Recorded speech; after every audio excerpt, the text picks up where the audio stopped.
বাবা এই জগতে আমার থেকে সুন্দরী আর কেউ নেই। রূপা, তাই তো তোর জন্য একটা সুন্দর রাজকুমার খুঁজছি। প্রণাম রাজামশাই। এই কে তুই? আমি আপনার রাজ্যের পচা নাপিতের ছেলে হারু। তুই নাপিত? প্রাসাদে পাতিস না। শর্ট শর্ট তোর কি চাই এখানে? রাজামশাই, আমি আপনার মেয়েকে বিয়ে করতে চাই। বাবা ওকে গর্দান দাও। ইস কি জঘন্য দেখতে ওই নাপিতটাকে। রাজামশাই, আমার রূপ না থাকলেও গুণ আছে। কি গুণ আছে তোর? তুই বলতে পারবি আমার মৃত্যু কবে? মহারাজ, আজই আপনার মৃত্যু হবে। তাই? তা কিভাবে মরবো আমি? আজ রাতে আপনার বিশ্বস্ত মন্ত্রী তরোয়াল দিয়ে আপনার গলা কাটবে। ঠিক আছে, আজ রাতে তোকে বেঁধে রাখবো। যদি তোর কথা মিথ্যা হয় তোর গর্দান নেব। ঠিক আছে, আর যদি সত্যি হয় তাহলে কিন্তু আমি রাজকুমারীকে বিয়ে করব। অবিকল মানুষের মতো হয়েছে, এবার চলে আয় রূপা।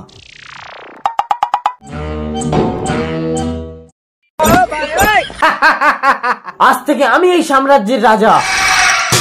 রাজামশাই, তাহলে এটা কি?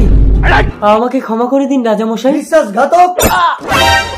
আজ তুমি আমার জীবন বাঁচিয়েছো হারু। বাবা ও তোমার সামান্য জীবন বাঁচিয়েছে বলে আমি কিন্তু এই নাপিতটাকে বিয়ে করতে পারবো না। হারু, এই সামান্য গুণ নিয়ে তুমি রাজকুমারীর যোগ্য হতে পারবে না। এটা সামান্য গুণ মহারাজ? বলুন কোন গুণ থাকলে আমি রাজকুমারীকে বিয়ে করতে পারবো? যমরাজ আমার রানীকে তুলে নিয়ে গেছে, তুমি কি পারবে তাকে ফিরিয়ে আনতে?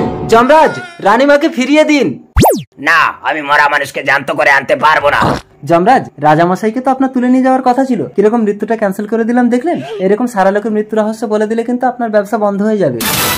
না না, আমি রানীকে ফিরিয়ে দিচ্ছি। চিত্রগুপ্ত, রানীকে নিচে নামাও। আমি বেঁচে গেছি। রানী, তুমি আমার রানীকে ফিরিয়ে দিয়েছো। বাবা ও সামান্য মাকে ফিরিয়ে এনেছে বলে আমি কিন্তু এই নাপিতটাকে বিয়ে করতে পারবো না। ঠিক আছে, আমি আমার কথা রাখতে হারুকে এই রাজ্যের রাজা করলাম। বাবা, রূপা, রূপ দিয়ে শুধু মন জয় করা যায়, আর গুণ দিয়ে সারা বিশ্ব জয় করা যায়। জয় নাপিত রাজার জয়।